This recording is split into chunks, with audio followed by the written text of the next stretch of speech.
Bonsoir à tous, il est 19h, voici les titres d'autres journaux. Nous revenons sur l'ouverture du Chan, un événement grandiose qui a rassemblé les pays africains au stade Nelson Mandela, une cérémonie présidée par le Premier ministre Ayman Ben Abdelrahman.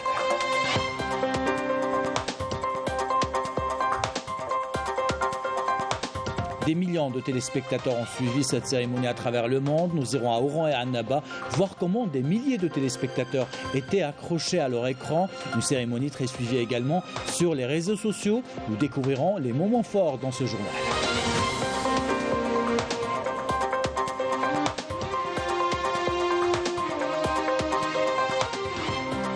Dans le grand format de ce soir, Raouf Hamouche vous explique pourquoi il est important et intéressant et plus rentable de réparer son smartphone au lieu d'acheter un neuf. Quels sont les tarifs appliqués? Réponse tout à l'heure.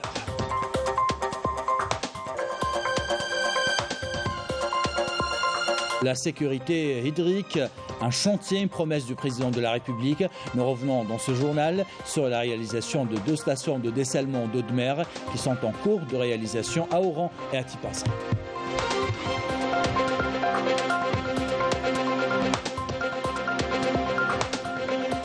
Voilà pour les titres. Bienvenue à tous. On entame ce journal par la cérémonie d'ouverture du Chan qui a été diffusée hier sur la chaîne terrestre de l'EPTV. Une cérémonie qui a réuni plusieurs personnalités artistes. Elle a été présidée par le Premier ministre Ayman Ben Abdelrahman. Nous consacrons la première partie de ce journal aux moments forts et aux coulisses de cette cérémonie.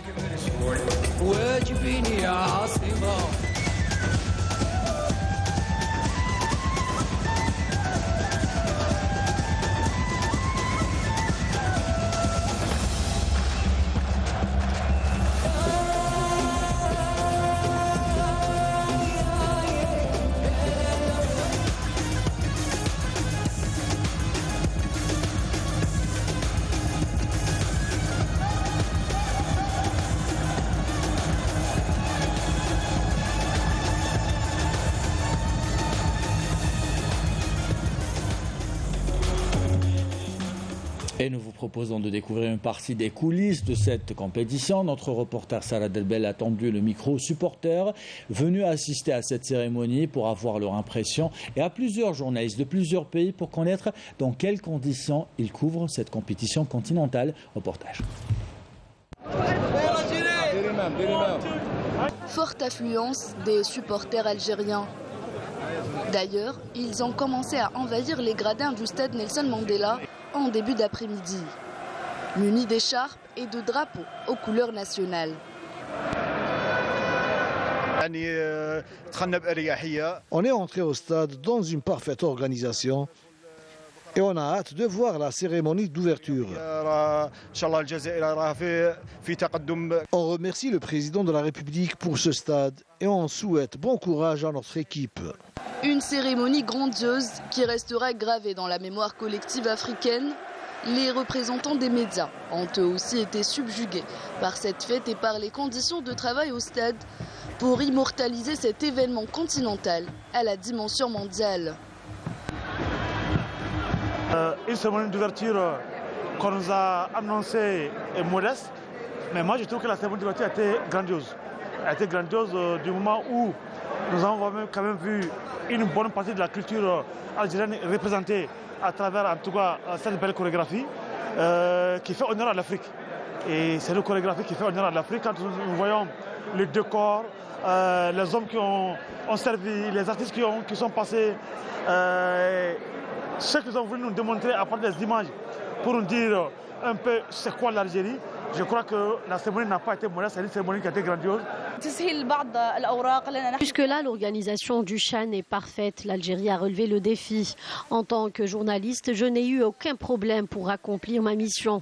Je ne peux parler de l'Algérie sans parler de son peuple qui est extraordinaire. La cérémonie d'ouverture nous a vraiment impressionnés. Bravo à l'Algérie.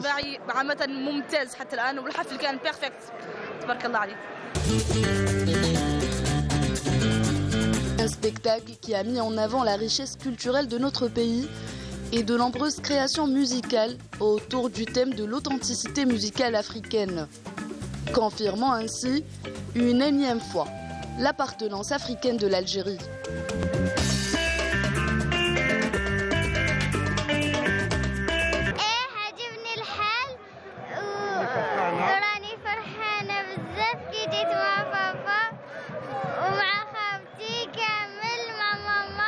الجزائر الدول العقوب ان شاء الله ان شاء الله العام الدول العقوب ان شاء الله مليحه لعبنا. Forte en symbolique, cette cérémonie d'ouverture de la 7e édition du Chan a été une vraie réussite. L'Algérie a réussi son défi et a prouvé encore une fois que rien n'est impossible pour les Algériens. Et pour ceux qui n'ont pas eu l'occasion d'assister à la cérémonie d'ouverture au stade de Nelson Mandela à Oran et à Annaba, les supporters étaient scotchés, vous allez le voir, face à leur écran, entre amis ou en famille. Ils n'ont pas raté une minute de cette cérémonie. Couverture de nos équipes à Oran et à Annaba, commentaire signé Mariam Damis. La plus belle des éditions du Chan, un événement devenu viral sur les réseaux sociaux. L'inauguration du Chan 2023 au stade Nelson Mandela a provoqué des milliers de posts sur le réseau social préféré des Algériens. Les internautes qualifient la cérémonie de mémorable et saluent les moyens mobilisés pour la réussite de l'événement. Ce journaliste égyptien, visiblement attaché à l'Algérie, a parcouru plus de 2800 km pour assister au Chan 2023. L'occasion aussi pour lui de faire découvrir aux supporters égyptiens les 4 stades qui abritent les matchs de football de ce Chan 2023.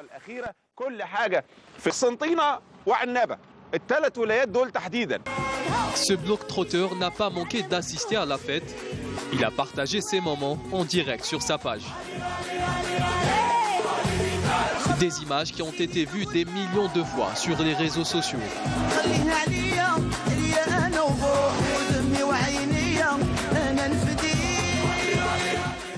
Et vous venez de suivre un reportage sur les réseaux sociaux, comment ces images ont fait le tour du monde, comment ils sont devenus viraux sur Internet. Les influenceurs et les journalistes et de simples internautes ont partagé des milliers de contenus pour raconter leur expérience. Le résumé était signé Walid Yousfi. La sélection camerounaise et malienne sont arrivées aujourd'hui à Oran pour participer à cette édition du Chan. Les joueurs ont livré leurs premières impressions à nos équipes sur place. Commentaire de Sid Ahmed Bouraïb. À Oran, ils étaient nombreux à suivre la cérémonie d'inauguration du Chan dans les espaces publics. En famille ou entre amis, l'ambiance est garantie. Nous sommes venus ici pour regarder le match en plein air. L'ambiance est géniale. Je souhaite bon courage à notre équipe. Je souhaite que notre équipe se donne corps et âme pour qu'elle se qualifie et pourquoi pas atteindre la finale. بدات une expérience مع les derniers jeux méditerranéens في وهران وين كانت une organisation مليحه بزاف وصا كاع العالم ولا كاع شافوا بلي سيتي une très belle organisation. وفي هاد لاشان ثاني راه نشوفوا بلي كاين دو نوفو ستاد داروا دو نوفيلز انفراستركتور ان شاء الله سا سخا ان تري بون ايسي هاد لا كومبيتيسيون لا كوب دافريك الجايه ان شاء الله. Même ambiance à Annaba où un écran géant a été installé pour permettre aux familles algériennes de profiter pleinement de cet événement sportif tant attendu. La cérémonie d'inauguration a été magnifique. Je tiens à souhaiter la bienvenue à tous les invités de l'Algérie. Je félicite la ville de Annaba pour l'organisation du Chan. C'est un acquis pour le pays et pour le football algérien. Je souhaite bon courage à notre équipe et nous espérons accueillir d'autres événements sportifs du genre en Algérie. Une soirée qui s'est bien terminée pour les supporters algériens suite à la victoire des Poulains de Bouguera pour leur premier match disputé face à la Libye.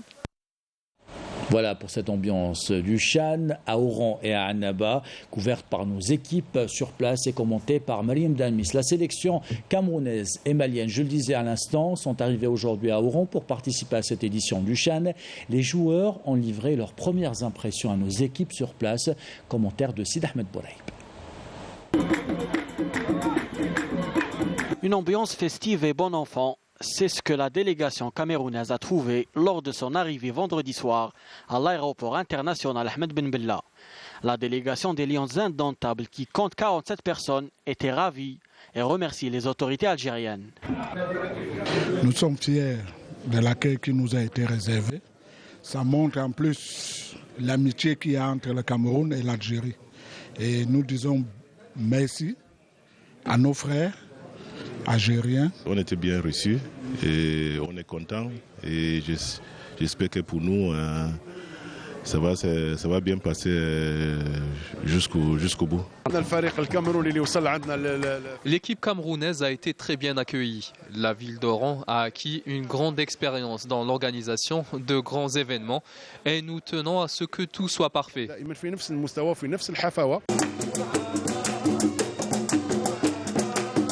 Ce samedi, c'était au tour des Maliens d'atterrir à Oran. Les aigles finalistes lors du dernier Chan, et comme tous les hôtes de l'Algérie, ont été accueillis royalement. Nous sommes vraiment très satisfaits, mais pas surpris, parce que nous connaissons l'accueil que l'Algérie réserve toujours au Mali, qui est un frère. Il a été très très chaleureux.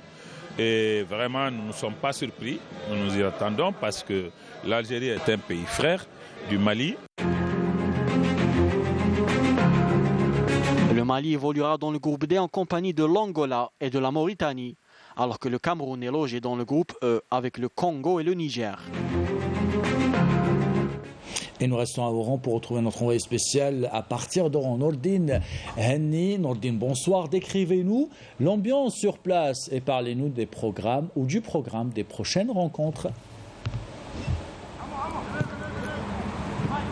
Bonsoir. Donc après que le Chan est débuté donc à Alger et à Annaba, c'est au tour d'Oran aujourd'hui d'accueillir deux groupes, le groupe D et le groupe E, le groupe 2 qui est composé donc du Mali, de l'Angola et de la Mauritanie, et le groupe E composé du Cameroun, du Congo et du Niger. C'est véritablement la fête ici à Oran, et les Camerounais que vous voyez derrière moi à l'entraînement qui sont arrivés et qui se préparent, ils sont là sur la piste, sur le terrain de football. C'est vraiment la grosse fête. Alors ici à Oran, vous savez, après l'euphorie des Jeux méditerranéens, on veut continuer sur cette lancée et on veut que ce soit une réussite. Chan qui a vraiment surpris tout le monde avec cette cérémonie d'ouverture grandiose, le début de la compétition, et Oran s'apprête à partir de lundi à accueillir deux grands matchs. Tout d'abord dans le groupe D à 17h, ce sera le Mali qui sera opposé à l'Angola, et dans le groupe E, c'est le Cameroun qui sera opposé au Congo. Toutes les équipes sont sur place. Les Angolais se sont entraînés tout à l'heure vers 18h. C'est au tour des Camerounais, et les autres se sont soit entraînés, soit vont s'entraîner. Tout est fin prêt à Oran, et toute la population oranaise veut récidiver ce qu'elle a réalisé il y a quelque temps pour les Jeux méditerranéens d'Alger. Merci beaucoup Nordine Henni pour toutes ces précisions. Vous étiez en direct à partir d'Oran pour nous donner plus de détails. On vous retrouve bien sûr dans nos prochaines éditions pour nous donner le programme des compétitions. En marge de sa participation à l'ouverture du Chan, Zweli Mandela, le petit-fils de Nelson Mandela, effectuait aujourd'hui une visite au musée central de l'armée. Il était accompagné par sa femme. Lors de cette visite, il a été accueilli à son arrivée par le colonel directeur du musée. L'invité de l'Algérie a pu découvrir les différentes étapes de l'histoire de l'Algérie. Il s'est arrêté longuement devant le portrait de Nelson Mandela.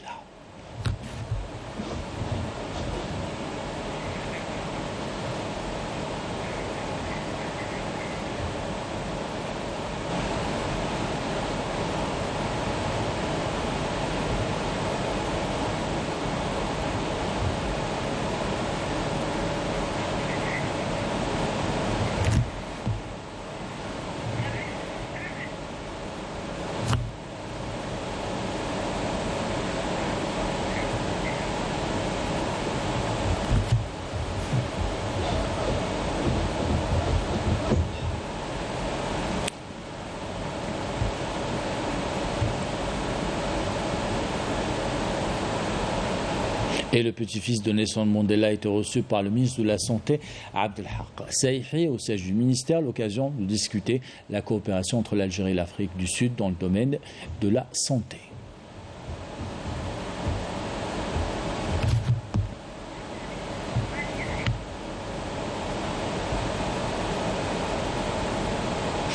Nous revenons dans ce journal sur le 16e congrès du Front Polisario qui se tient dans les camps de réfugiés de Tindouf, le premier depuis le déclenchement de la guerre entre le Front Polisario et l'occupant marocain. Je vous propose d'écouter la déclaration du président sahraoui Brahim Ghali, déclaration faite en marge du 16e congrès du Polisario.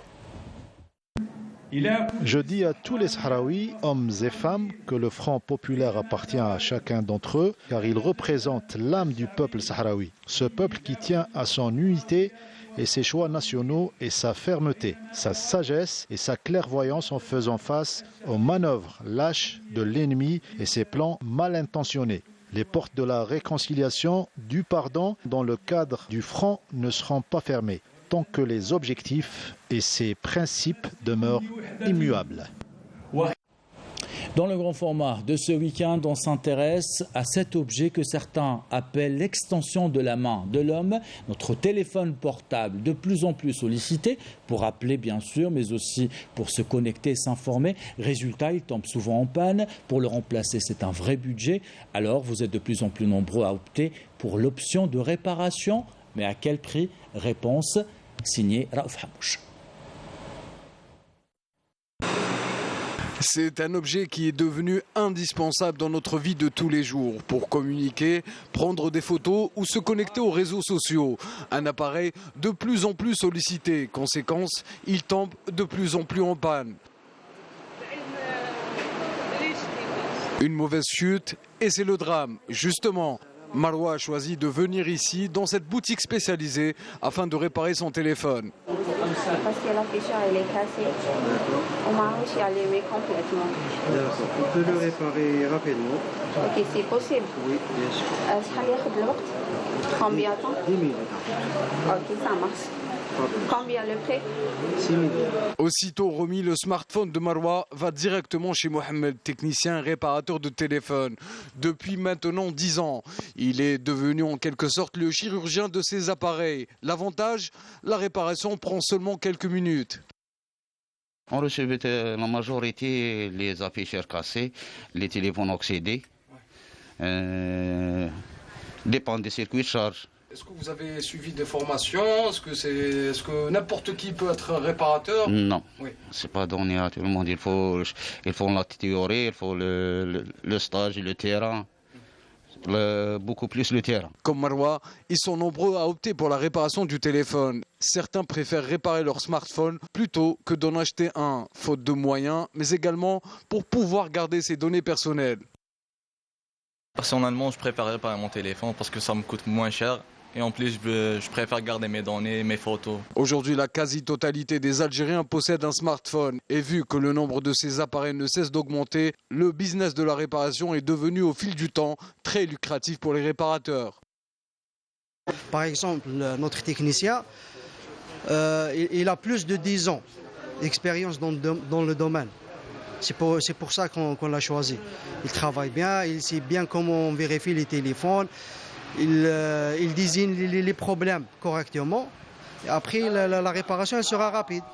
Il faut avoir une bonne expérience pour faire la réparation et le timing. Le timing, ça joue. Moins de 10 minutes se sont écoulées. Marwa peut à présent récupérer son téléphone à l'état presque neuf pour la somme de 6 000 dinars. Un peu ancien ou cassé, votre téléphone a encore une valeur. Il peut par exemple trouver le chemin du recyclage ou bien être revendu sur le marché de l'occasion. Un marché en plein essor qui contribue à créer une véritable économie circulaire. Et cet autre volet maintenant concernant le dessalement d'eau de mer. Il est devenu une priorité pour notre pays afin d'assurer sa souveraineté hydrique. Parmi ces stations, celle du Cap Blanc à Oran qui sera bientôt en fonction, qui sera bientôt opérationnelle afin d'alimenter les habitants de la région en 300 000 mètres cubes d'eau potable jour. Les détails avec Amélie Sélitil. Un projet d'envergure, la station de dessalement d'eau de mer Cap Blanc, en cours de réalisation dans la commune de Ain el-Karma à l'ouest de la ville d'Oran, permettra une fois réalisée d'alimenter en eau potable les différentes communes d'Oran à raison de 300 000 mètres cubes par jour. La réalisation de cette station vient en application des instructions du président de la République. Cette station s'inscrit dans le cadre du programme complémentaire de l'État, avec une capacité de production quotidienne de 300 000 mètres cubes. Les travaux avancent à une cadence accélérée. Ce projet permettra de générer près de 1000 postes d'emploi directs. L'entreprise mène des études techniques avec des compétences algériennes. Des compétences 100% algériennes veillent à la réalisation des études techniques et à l'exécution du projet. Sa réalisation permettra d'éviter l'exploitation et la préservation des nappes phréatiques. Ces réalisations devront permettre à notre pays de devenir leader dans le domaine du dessalement d'eau de mer au niveau du monde arabe. Nous sommes en train d'effectuer le terrassement des terrains devant abriter le projet, en attendant de recevoir les premiers plans afin d'entamer les travaux d'infrastructure de base. Tout a été mis en place afin de livrer ce projet dans les délais impartis. Et afin d'assurer le confort du personnel de ce chantier d'envergure, une base de vie dotée de toutes les commodités nécessaires a été installée à proximité du site abritant les travaux. Une façon d'optimiser les conditions de travail et d'assurer le bien-être du personnel. Et c'est un projet similaire qui verra bientôt le jour à Fouka, dans la wilaya de Tipaza. Ce projet s'inscrit dans le cadre d'une stratégie nationale à doter les villes côtières de stations de dessalement d'eau de mer. Objectif, préserver les nappes phréatiques pour les générations futures et approvisionner les habitants en quantité suffisante en eau potable. Reportage de Maya Khalfi, commentaire signé Majid Jahmoud. Suite aux profondes études menées, la cadence des travaux de la réalisation de la station de dessalement d'eau de mer de Fouka 2 s'accélère. La capacité de production de cette station est de 300 000 mètres cubes jour. Je suis responsable de tous les travaux du bureau technique. J'ai une expérience de 15 ans. Ce méga-projet a été confié à une main-d'œuvre 100% algérienne, avec notamment la participation de Cosider. C'est dans le cadre d'un programme accéléré de la réalisation de 5 stations de dessalement d'eau de mer d'une capacité de 300 000 mètres cubes jour. Nous avons commencé les travaux de la station de Fouka 2 le 29 novembre 2022.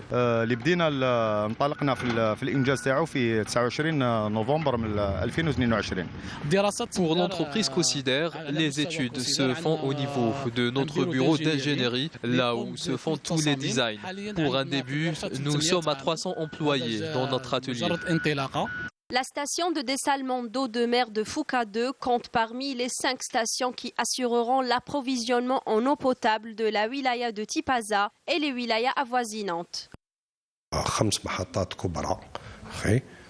5 grandes stations ont été réalisées dans la wilaya de Taraf, Béjaïa, Boumagdas, Tipaza et Oran. La capacité de production des 5 nouvelles stations est d'1 500 000 mètres cubes jour. La réalisation de ces projets s'inscrit dans la stratégie de l'État visant à alimenter les habitants en eau potable avec des quantités suffisantes.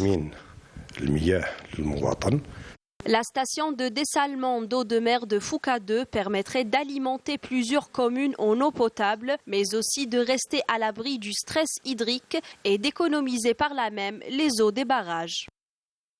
Voilà pour ce volet consacré au dessalement d'eau de mer. Nous revenons dans ce journal sur cette actualité de ce samedi au deuxième jour du 16e congrès du Front Polisario qui se tient au camp de réfugiés sahraouis à Tindouf. Notre envoyé spécial Amel Baharba s'intéresse ce soir à la présence des médias étrangers, des médias engagés de plus et plus que jamais sensibilisés par rapport à la dernière colonie d'Afrique. Reportage.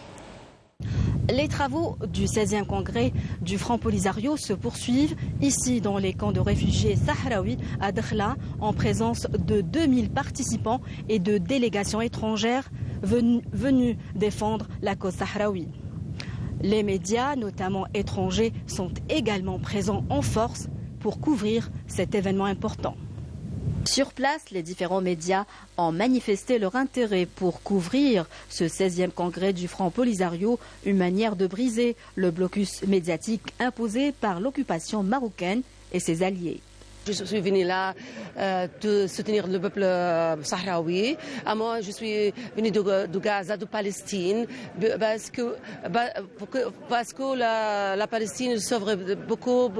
On est occupé par l'occupation israélienne. Voilà, je suis venue ici de voir l'occupation marocaine. Je suis journaliste espagnole. Je suis venue pour couvrir cet événement qui se tient dans un contexte particulier, notamment après la volte-face de l'Espagne par rapport à la question sahraoui. Les délégations étrangères ont réitéré leur soutien en faveur de la cause sahraoui. Le scandale du Morocco Gate, c'est le point et la responsabilité du Maroc, pas seulement dans les questions de toute la pression qu'on a eue avant avec les Pegasus. Nous avons dénoncé depuis longtemps cette pratique. Tout le slogan « Escalade du combat pour chasser l'occupant marocain et imposer la souveraineté », ce 16e congrès du Front Polisario se poursuit jusqu'à mardi prochain. Et on termine ce journal avec ces paysages dignes du Tassili Nadjer qui a dit que Ingzem ne recelait pas des beaux ou de beaux sites touristiques. Inaradar en fait partie des meilleures destinations pour se reposer certes, mais également une destination privilégiée pour les pâturages. Reportage de Mohamed Barmaki, commentaire signé Majda Jahmoud. Bien plus qu'une zone de transit commercial, Ingzem recèle de sites touristiques originaux à la beauté exceptionnelle. Khder est l'une des destinations favorites des habitants de la région, un endroit tranquille pour le pâturage des chameaux, mais aussi pour profiter de paysages naturels qu'offre le site. Il fait très bon dans cette région. Il est possible de venir pâturer vos chameaux. En même temps, vous pouvez profiter d'un moment de détente et de calme. Appelé le Tassili de Ingzem, cette vaste et grande étendue de paysages rocheux et sableux du désert sont d'une beauté exceptionnelle. Dans la région d'Inaradar, les montagnes importantes et massives vous entourent de toutes parts et laissent le visiteur admiratif par un décor majestueux. Cet endroit est appelé Inaradar. C'est le Tassili de Ingzem. Les bergers venaient nombreux à Inaradar, et ce depuis toujours, même bien avant la création de Ingzem. Les gens viennent ici pour relaxer ou pour pâturer leur cheptel. Une vieille femme avait perdu sa chèvre nommée Inaradar et l'a retrouvée ici. Depuis, on appelle cet endroit au nom de sa chèvre. Peu connus du grand public, les paysages d'Ingzem sont un véritable régal pour les yeux, ce qui permet à cette wilaya d'être un pôle touristique majeur. Et ainsi va l'actualité, c'est la fin de ce journal. L'équipe de la rédaction qui l'a préparé, l'équipe technique qui l'a réalisé, vous remercie de l'avoir suivi. Merci pour votre fidélité, belle soirée.